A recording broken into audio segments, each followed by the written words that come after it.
Have you ever wondered why some students seem to learn faster, remember longer, and succeed bigger than everyone else? Imagine walking into the famous libraries at Harvard University. You see students sitting quietly, some reading thick books, others writing notes, and many thinking deeply. These students are not smarter by birth. They have simply learned how to study smarter, not just harder. Today, you and I will discover the 6 special study techniques that many Harvard students use. And these are techniques you can start using today wherever you live, whatever you study, and no matter your level of English. This is not just about getting better grades. It is about transforming your whole way of learning so you can understand deeply, remember longer, and feel more confident. At the end of this video, you might realize that studying like a Harvard student is not about having a big brain or spending all night with your books. It is about the small daily habits that create big success. So let's explore these 6 techniques together. By the end, you will have a new study plan that can change your future. Technique 1. Active recall. Learn by asking questions. Have you ever found yourself reading the same page again and again, only to discover later that you can't remember what it said? Many students make this mistake. They believe that if they just keep reading, the information will somehow stay in their minds. But the truth is, reading passively without really testing your mind does not help you remember deeply. Harvard students know a better way. It is called active recall, and it might completely change how you study. Active recall is simple to understand but powerful to use. Instead of reading your notes or your textbook over and over, you stop and ask yourself questions about what you just learned. Then you try to answer these questions from memory without looking at your notes. Only after you've given your answers do you check your book to see what you missed. This small change in your study routine can make a big difference. Why? Because it forces your brain to work harder, and real learning happens when your brain works, not when it just watches. Imagine this. You have just read a page about the causes of the American Revolution. Most students might read the page 2, 3, or even 4 times, hoping it will stick in their memory. But a Harvard student using active recall will do something different. They will close the book and ask themselves, what were the main causes of the American Revolution? Then they will try to speak the answer out loud or write it down in their notebook. After that, they will open the book again to see if they missed any important details. This process may feel slow at first. You might even feel uncomfortable because you realize you don't remember everything. But this feeling is a good sign. It means your brain is actually learning, making connections, and creating stronger memory pathways. The struggle is what makes your brain stronger, just like muscles get stronger by lifting weights. Think of your brain as a muscle in your body. When you go to the gym, you don't get stronger by just watching other people lift weights. You get stronger by doing the work yourself. Active recall is like lifting mental weights. When you read a page and then ask yourself questions, you're forcing your brain to retrieve the information instead of just looking at it again. This retrieval makes the memory stronger each time you practice it. Many students are surprised by how well this works. At first, they feel like they don't know much. But after a few days of using active recall, they start to notice something amazing. They can remember more information without having to look at their notes. Their confidence grows, and studying becomes less stressful. Why? Because they have trained their minds to actually know the information, not just to recognize it on the page. Let's take another example. Imagine you are studying vocabulary for your English exam. Instead of reading the word list again and again, write each word on one side of a flashcard and its meaning on the other. Look at the word. Try to say its meaning out loud, and only then flip the card to check if you were correct. If you were wrong, no problem, try again later. This simple habit can turn a long list of words into real knowledge you can use. Active recall doesn't have to be complicated. You can do it anywhere, on the bus, during a walk, or before going to bed. Simply think of the questions and answer them from memory. Some Harvard students even create practice tests for themselves before the real exam. By testing themselves, they get used to recalling information under pressure, which makes the real exam feel easier. You can also combine active recall with other techniques. For example, after creating a mind map of a topic, cover it up and try to redraw it from memory. Or after explaining something to a friend, using the Feynman Technique, ask yourself questions to see if you still remember the details. The key idea is the same. Make your brain do the work. But why does active recall work so well? Scientists have studied how memory works and found that the brain is not a simple container that holds information. It is more like a network that becomes stronger each time you use it. Every time you force your brain to pull out information, the connections in your brain become stronger. The more often you practice recalling something, the easier it becomes to recall it again in the future. You might wonder, does this mean I should never read my notes again? No, of course not. Reading is still important to understand the topic first. But after your first reading, don't stop there. The real magic happens when you close the book and see what you can remember without help. Then open the book and check what you missed. This cycle study, recall, check is what makes your memory grow stronger. Active recall is also helpful because it shows you what you don't know yet. Sometimes when we only read, we think we know everything because the words look familiar. But when we try to recall from memory, we quickly see which parts we forgot or misunderstood. This honest feedback helps us focus our next study session on the parts we really need to learn. So how can you start using active recall today? Here are a few easy ideas. After each study session, write 5 questions about what you learned. Answer them tomorrow without looking. Use flashcards to test your memory on key facts, dates, or vocabulary. Explain a topic to yourself out loud and see if you can do it without notes. Create short quizzes for yourself and try to complete them at the end of the week. Remember, active recall feels harder than passive reading, and that's exactly why it works. It may feel slow at first, but the results are faster learning and better memory. Over time, you will become the kind of student who truly understands, remembers, and can explain what you've learned. In the end, studying like a Harvard student isn't about being born smarter. It's about studying smarter. And active recall is one of the smartest ways to make your brain stronger every single day. Start small, be consistent, and watch your memory grow. Your future self will thank you. Technique 2. Spaced repetition. Review at the right time. Have you ever tried to memorize something by reading it again and again the night before the test? Maybe you stayed up very late, reading and rereading your notes, hoping that the words would stay in your mind. Many students do this, believing it is the fastest way to remember everything. But there is a problem. The next morning, or a few days later, most of that information is gone. Why does this happen? Because our brains do not like to keep information that we see only once, even if we see it many times in a single night. The secret that many Harvard students use is different. They do not try to force their brain to remember everything in one day. Instead, they use a technique called spaced repetition, which helps the brain remember for a long time by reviewing information at just the right moments. Spaced repetition is a simple idea, but it works very powerfully. When you learn something new today, you do not wait until the exam to look at it again. Instead, you review it tomorrow. Then you look at it again after 3 days, then a week later, and again after 2 weeks.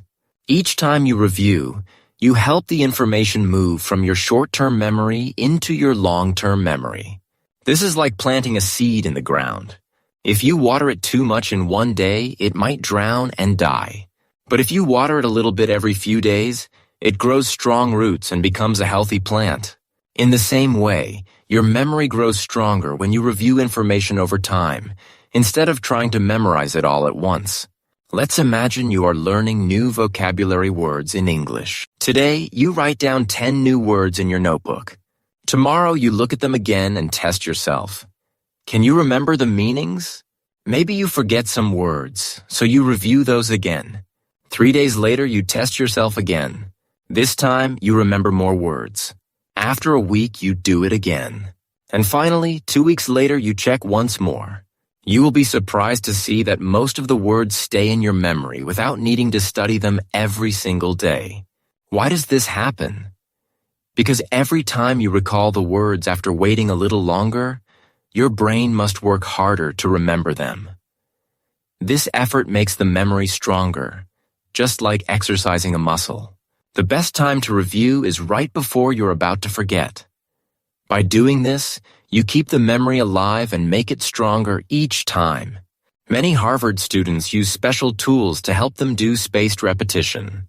Apps like Anki and Quizlet are very popular because they automatically remind you when it is time to review something. You don't have to remember the schedule yourself. The app does it for you. When you use these apps, you create digital flashcards. The app tracks which cards you know well and which ones you forget. It then shows you the difficult cards more often and the easy ones less often. This saves time and helps you focus on what you really need to review. But you do not need to use an app if you don't want to. You can also do spaced repetition with paper flashcards or even with a notebook. Write down the topic or word you want to learn, and next to it, write the review dates. Tomorrow, 3 days later, a week later, and 2 weeks later. Put these dates on your calendar or planner. When the day comes, test yourself to see what you remember. If you still forget some parts, add an extra review date until you remember it easily. The most important part of spaced repetition is the idea of reviewing before you completely forget. If you wait too long, you might forget everything, and you will have to learn it from the beginning. If you review too soon, you will waste time because you still remember it well. Finding the right balance is what makes this technique so powerful. You might wonder, doesn't this take more time? Actually, it saves time in the long run. When you cram, study everything in one night, you forget quickly, so you have to study again and again. But when you use spaced repetition, each review takes only a few minutes, and the information stays with you for weeks, months, or even years. This means you spend less total time studying, but your memory becomes much stronger. This technique is not only useful for vocabulary. You can use spaced repetition for history dates, science facts, math formulas, or anything else you need to remember. It helps your brain store information more deeply so you don't panic before exams. Many Harvard students say that this habit makes them feel calmer and more prepared because they never have to learn everything at the last minute. Think about how this could change your daily routine. Instead of long, stressful study sessions, you could spend just 10 to 20 minutes each day reviewing old material. Then, when you learn something new, you add it to your list. Every day, your knowledge becomes a little stronger. Over time, this small habit creates big results. Spaced repetition also works well with the other techniques. You can combine it with active recall by testing yourself during your review sessions. You can use it with the Pomodoro Method to keep your study time short and focused. And you can even use it to review your mind maps or notes you created with the Feynman Technique. Remember, your brain is not made to learn everything at once. It loves small reviews over time. Harvard students know this secret, and now you know it too. You don't have to be at Harvard to use spaced repetition. All you need is a notebook, a calendar, or an app, and the decision to start today. So tonight, look at what you studied today. Make a plan to review it tomorrow, then again in a few days, and then next week. Keep this habit going. In a few weeks, you will notice that remembering becomes easier, your confidence will grow, and studying will feel less stressful. This is the power of reviewing at the right time. Start small, stay consistent, and let your brain do what it does best. Remember what truly matters. Technique 3, the Feynman Technique, teach to learn. Have you ever read something and felt like you understood it, only to discover later that you couldn't explain it to someone else? This happens to many students. At first, everything makes sense in our mind. But when we try to say it out loud or write it down, we realize we don't truly understand it as well as we thought. This is why many Harvard students use a special technique called the Feynman Technique. named after the famous physicist Richard Feynman. Feynman was known not only for his brilliant discoveries in physics, but also for his amazing skill in explaining complex ideas in simple words. His secret was this: if you can't explain something simply, it means you don't understand it deeply enough yet. The Feynman technique starts with a very simple idea: learn by teaching. When you study a topic, don't just read it and keep it in your head. Instead, pretend you need to teach it to someone else, a classmate, a friend, a younger sibling, or even just to yourself.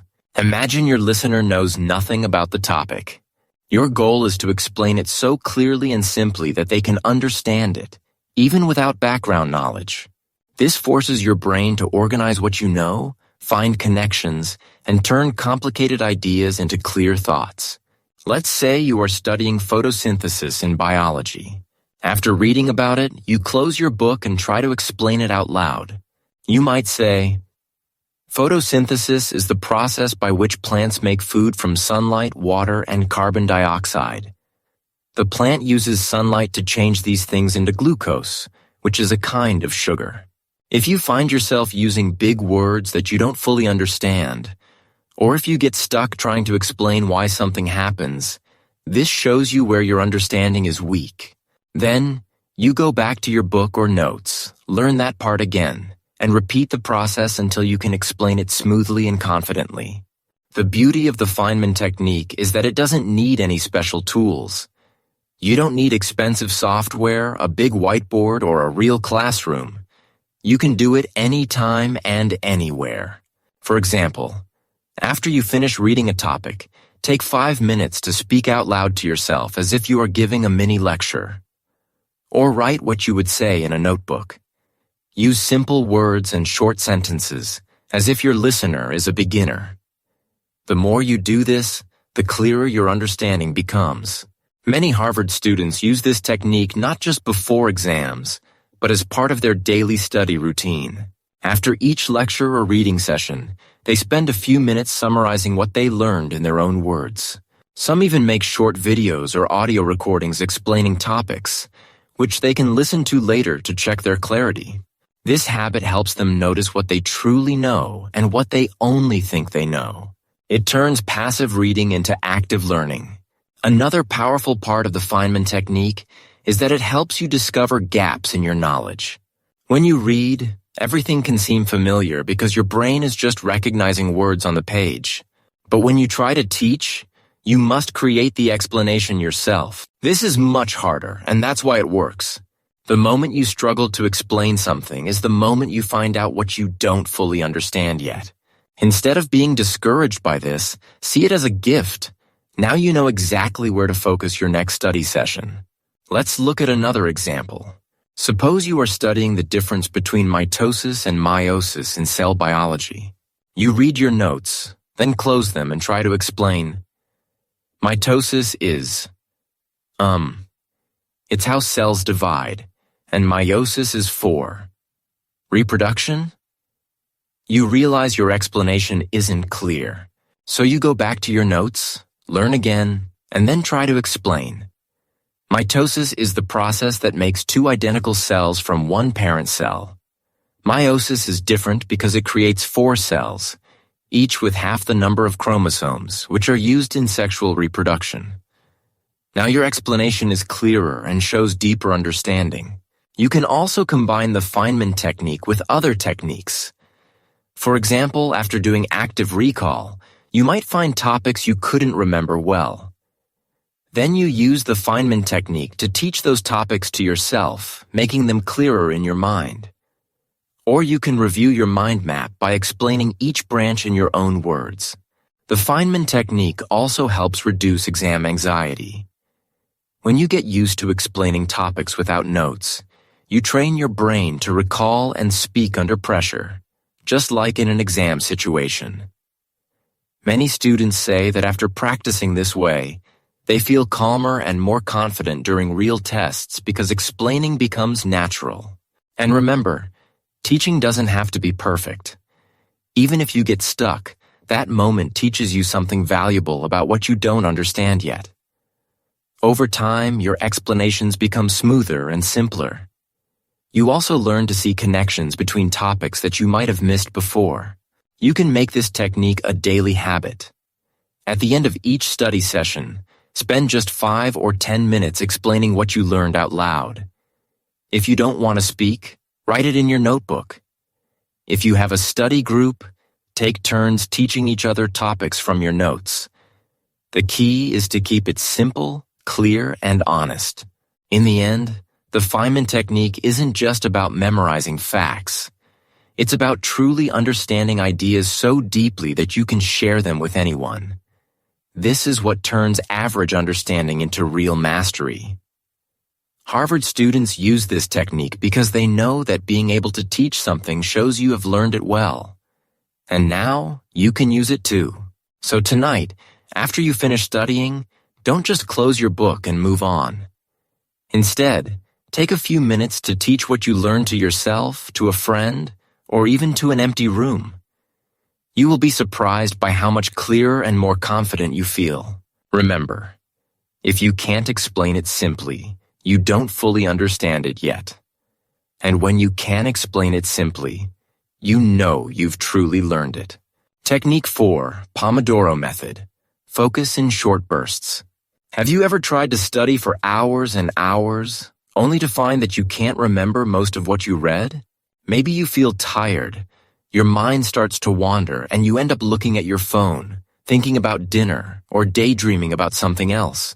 Many students believe that studying for long periods without stopping is the best way to learn. But Harvard students often know a smarter secret. The brain works better when we focus for short bursts, not endless hours. This is why many of them use the Pomodoro Method, a simple time management technique that can completely change how you study. The Pomodoro Method is named after the Italian word for tomato, because its inventor, Francesco Cirillo, first used a tomato-shaped kitchen timer to test his idea. The technique itself is very simple, but its power comes from discipline and habit. Here's how it works. First, you choose one task you want to work on.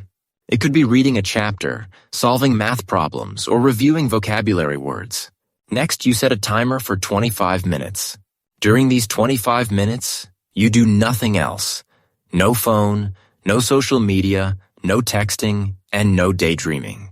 Your only job is to focus on that single task. When the timer rings, you stop, even if you feel like you could keep going. Then you take a short 5-minute break. You can stand up, stretch, drink some water, look out of the window, or take a short walk. After the break, you set the timer again for another 25 minutes of focused work. This cycle 25 minutes of study plus a 5-minute break is called a Pomodoro. After doing 4 Pomodoros, which adds up to about 2 hours of real study time, you take a longer break of 15 to 30 minutes. This longer break helps your mind rest and reset so you can stay productive for the rest of the day. At first, this method might sound too simple to make a difference, but many Harvard students and successful learners around the world say it completely changed how they study. Why? Because our brains are not built to stay deeply focused for many hours at a time. Most people can only really concentrate for about 20 to 30 minutes before their mind naturally wants to rest. The Pomodoro Method works with this natural rhythm instead of fighting against it. Knowing that a break is coming soon makes it easier to start studying. Often, the hardest part of studying is not the studying itself, it's convincing ourselves to begin. When you think, I only have to do 25 minutes, it feels less scary and more doable. And during those 25 minutes, it becomes easier to ignore distractions because you know it won't last forever. It's like telling your brain, let's just do this for a little while. This short promise helps you overcome procrastination. Imagine this. Instead of telling yourself, I have to study for 3 hours tonight, you say, I'll do 1 Pomodoro. You set your timer, sit down, and focus. After the first 25 minutes, you might feel motivated to do another Pomodoro and then maybe another. By breaking big tasks into small parts, studying feels lighter and more manageable. Another powerful part of the Pomodoro Method is what happens during the breaks. When you step away from your desk, your brain keeps working quietly in the background. This is called diffuse thinking, and it helps your brain make connections and process information in new ways. Sometimes you might even come back from your break with a new idea or a clearer understanding of something that felt confusing before. You don't need a special timer to use this method. You can use your phone's timer, an online Pomodoro timer, or even a simple kitchen timer. Some students also write down how many Pomodoros they do each day. This helps them see their progress over time and feel proud of their effort, not just the final result. What if 25 minutes feels too long at first? That's okay. You can start smaller. Try 15 or even 10 minutes. The important thing is not the exact number of minutes. It's the habit of focused study followed by a real break. Over time, as your focus improves, you can slowly increase to 25 minutes or more if you want. The Pomodoro Method can also help with other study techniques. For example, you can use a Pomodoro session for active recall, asking yourself questions about what you just learned. Or you can use it to create a mind map, practice the Feynman Technique, or do spaced repetition reviews. By combining Pomodoros with these techniques, your study time becomes even more powerful. Many students say that this method turns studying from something heavy and boring into something lighter and even enjoyable. Instead of feeling trapped at your desk, you create a rhythm. Study, rest, study, rest. The breaks become small rewards that keep you motivated. And because your focus is sharper, you often finish your work faster than you would by studying for hours with a tired mind. Another benefit is that the Pomodoro Method helps protect your mental health. Long, stressful study sessions can lead to burnout, where you feel tired, unmotivated, and even anxious. But when you build in regular breaks, you protect your energy and keep your mind fresh. Imagine finishing a study session and still feeling awake enough to enjoy your evening, spend time with family, or do something fun. That's the gift of studying smarter, not longer. In the end, the Pomodoro Method is a simple tool, but it can change your whole relationship with studying. Instead of fighting your brain's natural need for rest, you work with it. Instead of fearing big tasks, you break them into small, doable parts. So tonight, why not try it? Choose one task. Set a timer for 25 minutes. Put your phone away, close your other tabs, and just focus. When the timer rings, take a short break. See how you feel after just 2 or 3 Pomodoros. You might be surprised at how much you get done and how much calmer you feel. Remember, it's not about the clock. It's about giving your brain the focus and rest it needs to learn at its best. And that's how many Harvard students and now you study in short bursts, stay motivated, and avoid burnout. Technique 5. Interleaving. Mix different subjects. Have you ever sat at your desk and studied just one subject for many hours? Maybe you spent the whole morning doing math exercises or the whole afternoon reading history notes. At first, this can feel comforting because it feels organized and simple. You can stay in one zone and not have to switch your mind from one topic to another. Many students believe this is the best way to learn. But Harvard students often know a surprising truth. Studying one subject for hours might feel easier, but it is not always the best for deep, long-term learning. That is why many of them use a technique called Interleaving method, where you mix different subjects or topics during your study time. At first, interleaving sounds strange. Why mix topics? Won't it make you confused? The answer is that it might feel confusing in the beginning, and that's exactly why it works. Our brains are designed to learn better when they are forced to work a little harder, not just repeat the same kind of thinking again and again. Interleaving is like exercise for your mind. Just as athletes do different kinds of training to get stronger overall, mixing different subjects helps your brain become more flexible, creative, and strong. Let's imagine your study plan for the afternoon. Instead of reading history for 2 hours straight, you decide to study history for 30 minutes. Then you do 30 minutes of math problems. After that, you read an English article or practice vocabulary. Then you return to history for another 30 minutes. By the end of the session, you have covered 3 subjects instead of just 1. You may feel like it was more challenging, but research shows that this challenge helps your brain remember more and understand better. Why does this happen? Because interleaving forces your brain to switch between different kinds of thinking. When you move from history to math, your mind must adjust from remembering facts and dates to solving logical problems.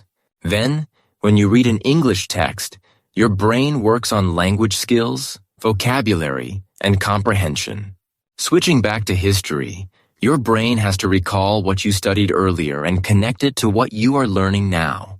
This back and forth makes your memory pathways stronger and helps you see connections you might have missed if you stayed with just one subject. Many Harvard students say that interleaving helps them feel more prepared for real exams too. Exams usually don't test just one kind of thinking. In a single test, you might answer short answer questions, write an essay, and solve a problem.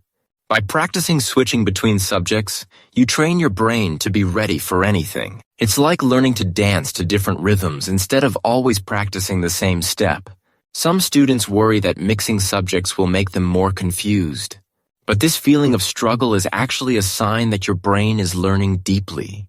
It shows that your mind is working to organize, compare, and make sense of the new information. This struggle makes the knowledge stick better in your memory. Think of it like lifting slightly heavier weights in the gym. It feels harder, but it makes you stronger. Let's look at another example. Suppose you are studying science. Instead of spending the whole evening only on biology, try mixing biology with physics and chemistry. You might study photosynthesis in biology for 20 minutes, then move to Newton's laws in physics for 20 minutes, and then study chemical reactions for 20 minutes. In your next cycle, return to biology and test yourself on what you learned earlier. This helps your brain make connections between topics. For example, understanding how energy from the sun, which you studied in biology, is related to physical laws of motion and energy in physics. Interleaving doesn't only work between different subjects. You can also mix different topics within the same subject. For example, if you are studying math, instead of practicing 20 similar problems in a row, mix different kinds of problems. One on algebra, one on geometry, then one on word problems, and so on. This helps your brain learn to choose the right method for each question, instead of getting used to using the same method over and over. Another benefit of interleaving is that it keeps study sessions more interesting. Studying the same thing for hours can feel boring and make your mind wander. But when you know you will switch topics soon, you often stay more alert and curious. Each new subject feels fresh, and you come back to earlier subjects with a new perspective.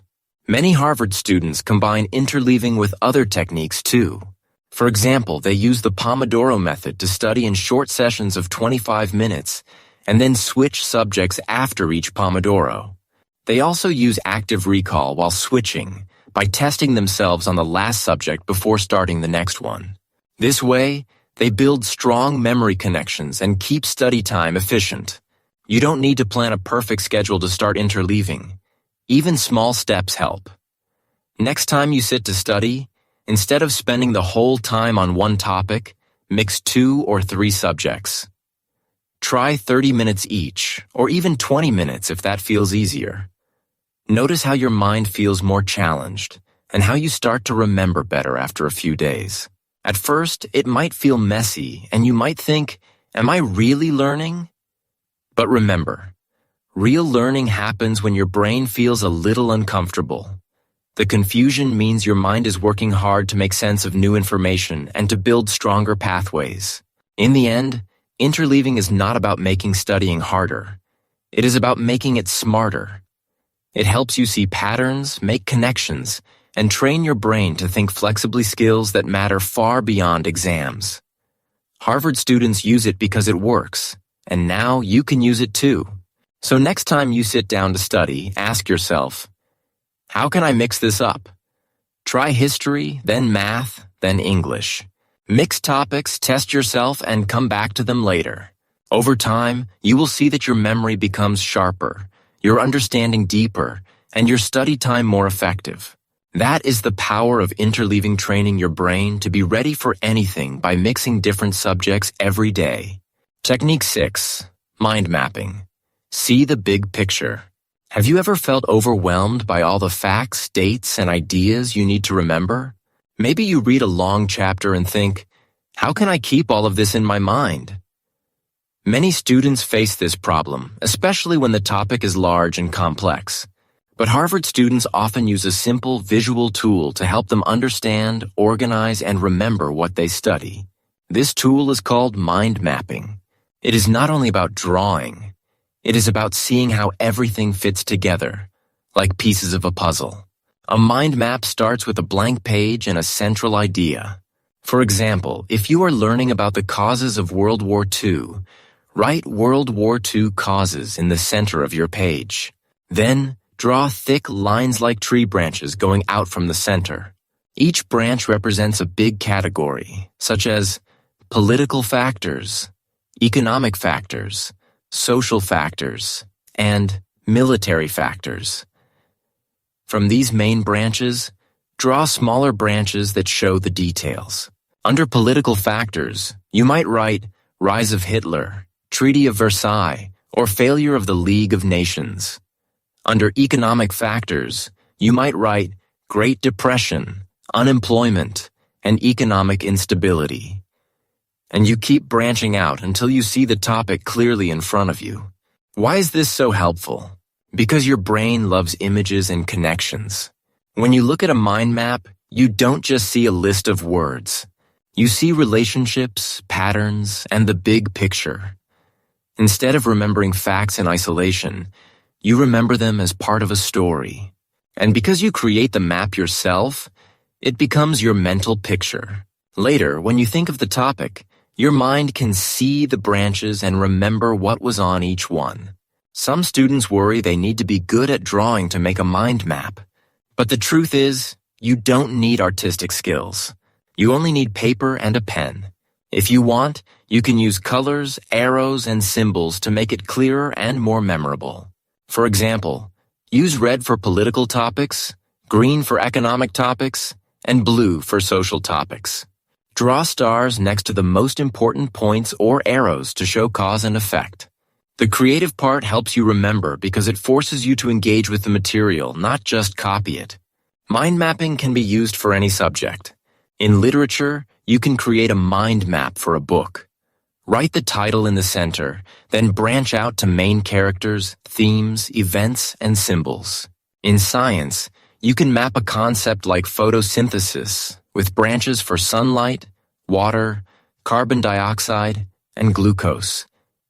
In language learning, you might make a mind map for new vocabulary around a topic like travel, with branches like transport, accommodation, and activities. Each mind map becomes a quick visual summary you can review anytime. What makes mind mapping so powerful is that it combines creativity with structure. You are not just memorizing. You are building a picture of knowledge that makes sense to you. This process helps your brain organize information and remember it more easily. Over time, you will discover that creating mind maps is also fun. It makes studying feel less like work and more like discovery. But mind mapping does not work alone. You might wonder, which of the 6 study techniques should you use? The answer is, use them together. Each technique helps your brain in a different way, and together, they create a strong system for learning.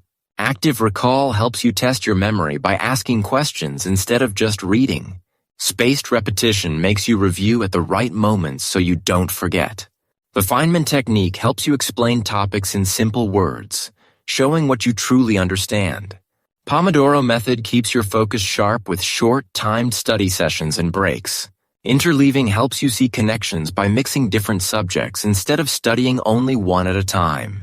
And mind mapping helps you see the big picture by turning facts into a visual story.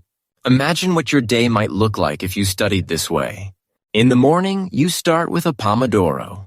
You read a topic, then close your book and test yourself using active recall. During your 5-minute break, you stretch, breathe, or drink water.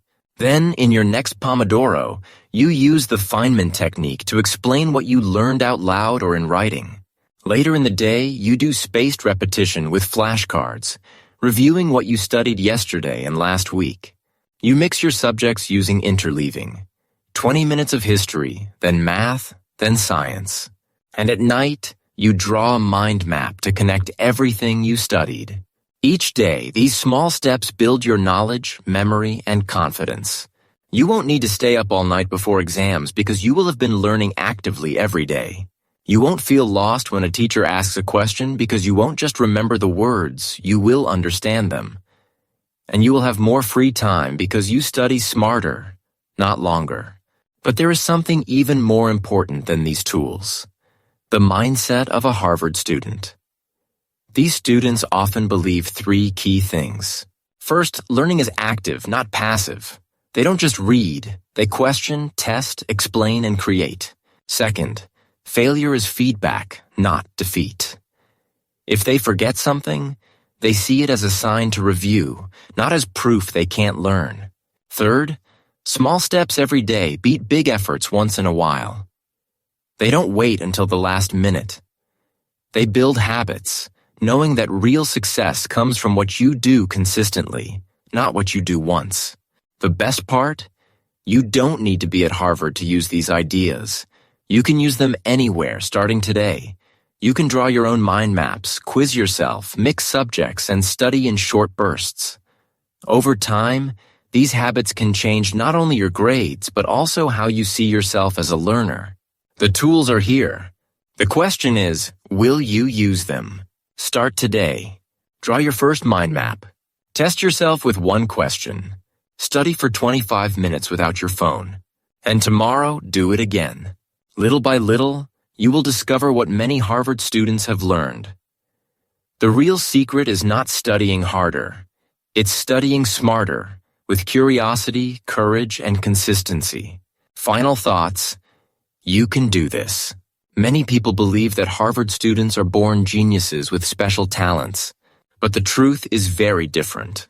Most Harvard students are just regular people who learned how to study in a smart and effective way. They did not wait for perfect conditions, expensive courses, or magic tricks. They started with small steps and kept practicing every day. And guess what? You can do the same, no matter where you are or what school you attend. The most important thing is to start now. Don't wait until tomorrow or next week. Pick one technique from the ones we talked about. For example, start with active recall. Tonight, after your study session, close your book and ask yourself questions about what you just learned. Try to answer without looking. This simple habit will make your memory much stronger. Tomorrow, try adding spaced repetition by reviewing the same material again after a day or two. The day after that, you can begin practicing the Feynman Technique by explaining what you learned in your own words. Build your skills step by step, little by little. If you want more help and motivation on this journey, remember to check out my channel, English Achieve. Here you will find many videos and lessons to support you in learning English and studying smarter every day. Imagine yourself 1 year from now. You will remember more, understand topics more deeply, and feel confident in your studies. You don't have to go to Harvard to study like a Harvard student. The secret is not the place or the school. It is the practice and habits you build. So now ask yourself, which technique will you start with today? Write it down, tell a friend or family member, and most importantly, begin. Your brain will thank you, your future self will thank you, and your whole life will change. Remember, studying smart is not just for exams. It is for your whole life. You can do this.